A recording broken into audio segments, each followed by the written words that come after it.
Pronunciation of KCC tutorials.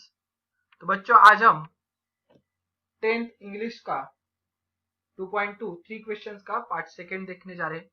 First part में हमने देखा कि राजा को 3 प्रश्नों के उत्तर चाहिए थे, इसलिए वो सन्यासी के पास गया था। बहुत काम करने के बाद भी सन्यासी ने उस प्रश्नों का उत्तर उसे नहीं दिया। और जब शाम ढल जाती है उसी वक्त एक आदमी राजा और उस सन्यासी के पास दौड़ता हुआ आता है। अब आगे इस कहानी में क्या होता है वो अब हम देखते हैं। The king turned around and saw a bearded man coming running out of the forest. तो पीछे मुड़कर राजा जब देखता है तो एक दाढ़ी, जिस व्यक्ति को दाढ़ी है ऐसा एक व्यक्ति फॉरेस्ट से, जंगल से उनकी तरफ आ रहा है दौड़ते हुए। The man held his hands pressed against his stomach. अपने स्टमक, पेट पर उसके हाथ दबे हुए हैं। And blood was flowing from under them. और पेट से उसके खून बह रहा है। ऐसा वो आदमी दौड़ते हुए यहाँ पे आ रहा था। When he reached the king, he fainted and fell to the ground. जब वो राजा के पास पहुंचता है तो वो फेंटेड यानी कि वो उसे चक्कर आती है, गिर जाता है। Mourning feebly यानी कि और उस दुर्बलता से वो विलाप, शोक करता है, रोने लग रहा है। The king and the hermit unfastened the man's clothing.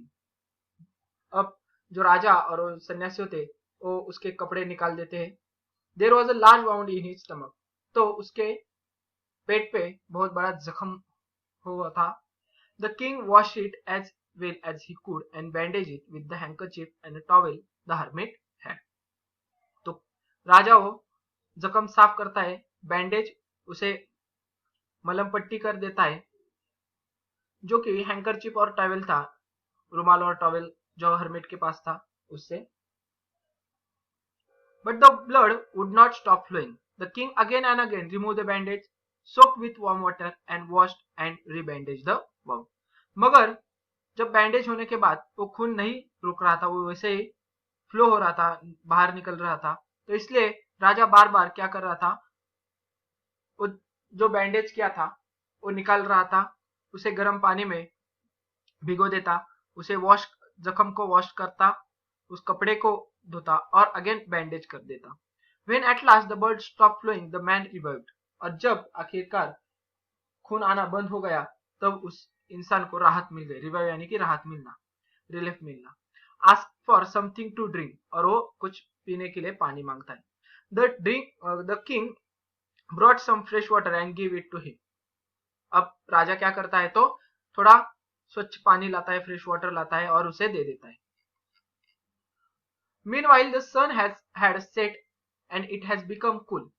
अब सूर्यास्त तो हो गया था, सूरज ढल गया था और वहां पे ठंड पड़ रही थी। So the king with the hermit's help carried the wounded man into the hut. सन्यासी और वो राजा उसे अंदर ले जाते हैं। The man lay there quietly with the eyes closed. और वो वैसे ही चुपचाप पड़ा रहता है अपनी झोपड़ी में। वो मैन, व्यक्ति, सन्यासी के अपने आंखें बंद कर लेता है। By now the king was so tired after his walk and work he had done that he lay down himself and also fell asleep. और राजा भी अब टायर्ड यानी कि थक गया था, आफ्टर हिज वॉक यानी कि इतना जंगल से इतना ज्यादा चलने के बाद, इतना गड्ढा खोदने का काम करने के बाद, और जब वो ले डाउन हिमसेल्फ यानी कि जब वो सोता है, जमीन पे पड़ता है, तो उसे भी अच्छी नींद आती है, वो सोता है। When he awoke in the morning, it took him some time to remember where he was.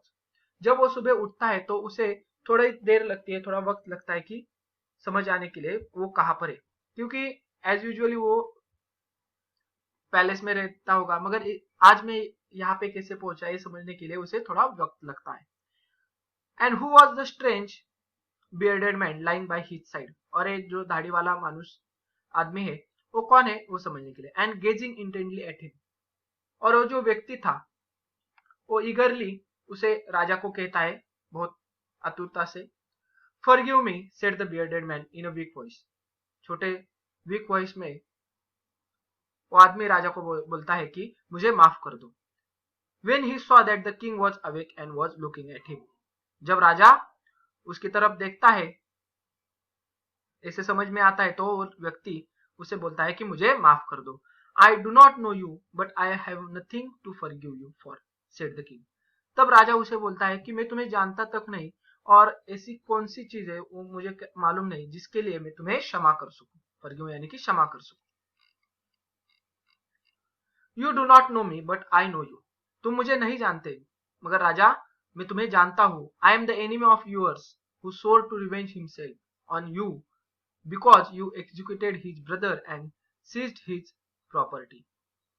तुम मुझे नहीं जानते राजा, मगर मैं यहाँ पे रिवेंज बदला लेने के लिए आया था मेरे भाई का, जिसकी तुम्हें सारी मालमत्ता छीन ली थी, इसीलिए मेरे भाई का बदला लेने के लिए मैं यहाँ पे आया था। I knew you had gone alone to see the hermit, मुझे पता था, मैंने देखा कि तुम इस सन्यासी को मिलने के लिए जा रहे हो। And I resolve to kill you on the your way back, और मैंने तय कर दिया था जब तुम यहाँ से वापिस आओगे तब मैं तुम्हें मार डालूंगा। But the day past and you do not return, मगर दिन खत्म हो गया, सूर्यास्त हो गया, तभी भी तुम वापिस नहीं आए।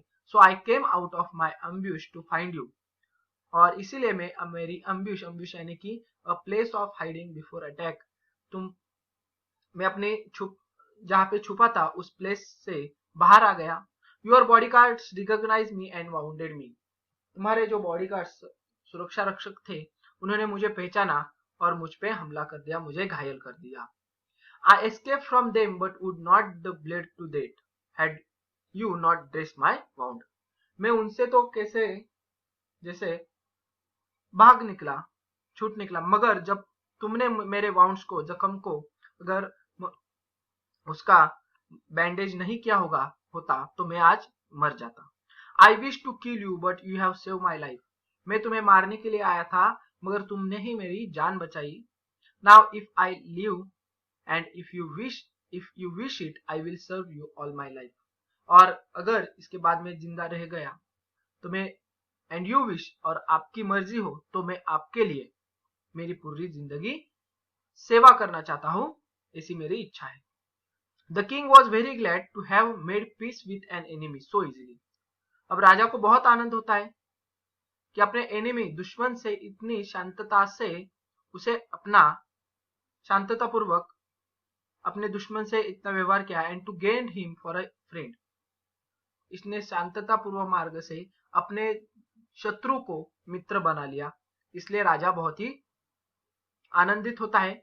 He not only forgave him but said he would send his men and his own physician to attend to him, वो उसे माफ कर देता है और अपने कुछ आदमी और ओन फिजिशियन, अपना जो डॉक्टर है, उसे भी इसके इलाज के लिए पहुंचाता है, ऐसे बोलता है, मैं भेज देता हूं। द किंग देन टूक leave of him and went out of the हट, अब वहां से वो बाहर निकलता है और अपनी झोपड़ी से भी बाहर निकलता है सन्यासी के, to look for the hermit, सन्यासी की खोज में। Before going away he wish one more to beg for the answer to the questions, और ये जगह छोड़ने के लिए अपने राजवाड़े में जाने से पहले वो और एक बार बेग यानी कि भीख मांगना, नहीं तो रिक्वेस्ट करता है कि मुझे अपने प्रश्नों के उत्तर दे दो, ओ सन्यासी मुझे अपने प्रश्नों के उत्तर दे दो। The hermit was outside on his knees, अपने घुटनों पे बैठ के बाहर सन्यासी बैठा हुआ था।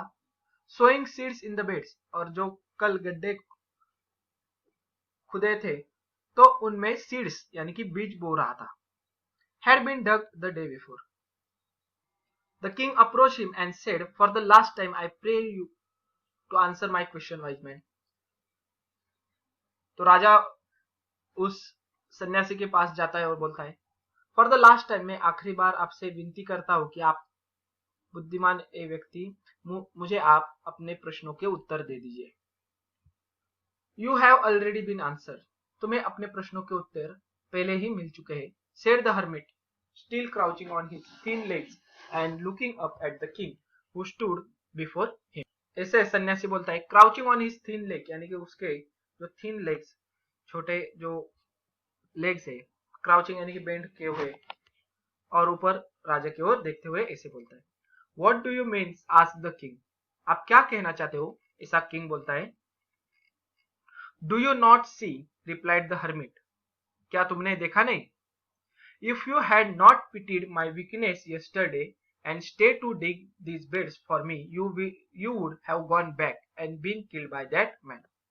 अगर तुम्हें मेरे वीकनेस यानी कि दुर्बलता के ऊपर पिटेड यानी कि दया नहीं, तरस नहीं आता था, दया नहीं आती कल, तो तुम क्या करते? And stay to dig this beds for me, और उस तरस खाने की वजह से, आपने दया की वजह से अगर तुम यहाँ पे गड्ढा नहीं खोदते रहते तो क्या करते? तुम पीछे लौटकर जाते और ये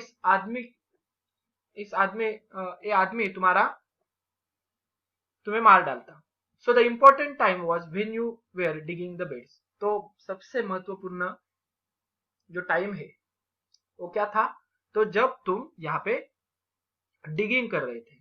and I was the most important man, और मैं सबसे इंपॉर्टेंट आदमी था। And to do me good was your most important business, और ऑक्यूपेशन बिजनेस कौन सा था?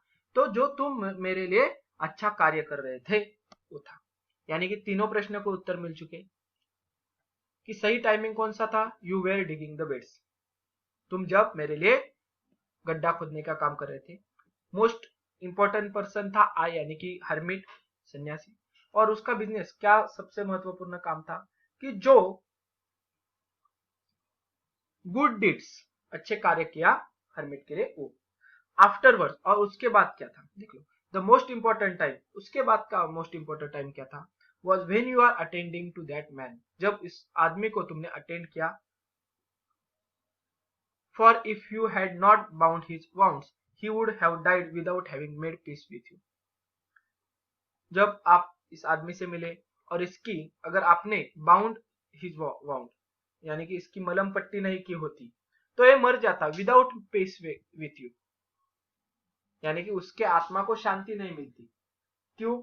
अभी वो जिंदा है देख लो, और उसके आत्मा भी शांत हो गई क्योंकि राजा ने इसके लिए अच्छा कार्य किया था। So he was most important man. वक्त कौन सा था? जब, अब दूसरी केस में वक्त सबसे राइट टाइम कौन सा था? जब राजा ने उसकी मलम पट्टी कर दी। सबसे महत्वपूर्ण व्यक्ति उस टाइम का ही, यानी कि जो व्यक्ति राजा को मारने के लिए आया था। What you did for him, और सबसे इंपॉर्टेंट ऑक्यूपेशन क्या था? What you did for him, और जो कुछ तुमने उस व्यक्ति के लिए किया वो सबसे इंपॉर्टेंट बिजनेस था। रिमेंबर देन, उसके बाद देख लो, there is only one time that is important now, और उसके बाद सबसे महत्वपूर्ण टाइम है अभी का, वर्तमान। It is the most important time because it's the only time when you have any power, क्योंकि यही वर्तमान काल है जिसमें तुम्हारे पास सारी शक्तियां है। The most necessary person is the one with whom you are, सबसे महत्वपूर्ण व्यक्ति है जिसके साथ आप हो, यानी कि राजा के साथ उस वक्त हर्मिट सन्यासी था, तो सबसे इंपॉर्टेंट व्यक्ति हर्मिट था। For you do not know whether you will have ever dealing with anyone else, क्योंकि उसके बाद किससे आपको डीलिंग करना होगा, किससे मिलेंगे, किससे आपका वार्तालाप होने वाला है, ये हमें पता नहीं, उसके बाद का पता नहीं होता। And the most important thing, और सबसे इंपॉर्टेंट थिंग जो हम कर सकते हैं वर्तमान में वो क्या है? टू दिस पर्सन गुड, यानी कि उस व्यक्ति के लिए, आपके साथ वर्तमान में जो व्यक्ति है उसके साथ सबसे गुड थिंग यानी कि अच्छा कार्य करना। Because for this purpose alone were you sent into his life, क्योंकि उस व्यक्ति के साथ अच्छा बर्ताव करना है, क्योंकि इसी की वजह से वो व्यक्ति आपके लाइफ में, आपके जीवन में आया है। यानी कि एट लास्ट हमें ये तो पता चला कि राइट टाइम है नाउ, यानी कि वर्तमान। सबसे इंपॉर्टेंट पर्सन, नेसेसरी पर्सन है जिसके साथ आप उस वक्त हो, और तीसरा सबसे महत्वपूर्ण कार्य कौन सा है? तो आप उसकी भलाई का कुछ गुड डीड्स करो। तो देख लो, अब इसके बारे में भी आपको एक बात बता देता हूं। जैसे कि बहुत बार ऐसा होता है कि जब हम किसी जगह पर होते हैं तो भविष्य में होते हैं, यानी कि फिजिकली सिर्फ उस जगह पर होते हैं मगर मेंटली नहीं, और हमारे जो सामने जो व्यक्ति हमें उसका टाइम दे रहा है, उस टाइम की हम वैल्यू नहीं करते, उस व्यक्ति को हम ज्यादा महत्व नहीं देते, आगे क्या करना है उसका सब हम विचार उस व्यक्त करते हैं। और इसी के कारण हम अपना वर्तमान भी खराब कर देते हैं, और भविष्य में क्या होगा, उस वक्त क्या होगा, ये भी हम प्रेडिक्ट ठीक से नहीं कर सकते।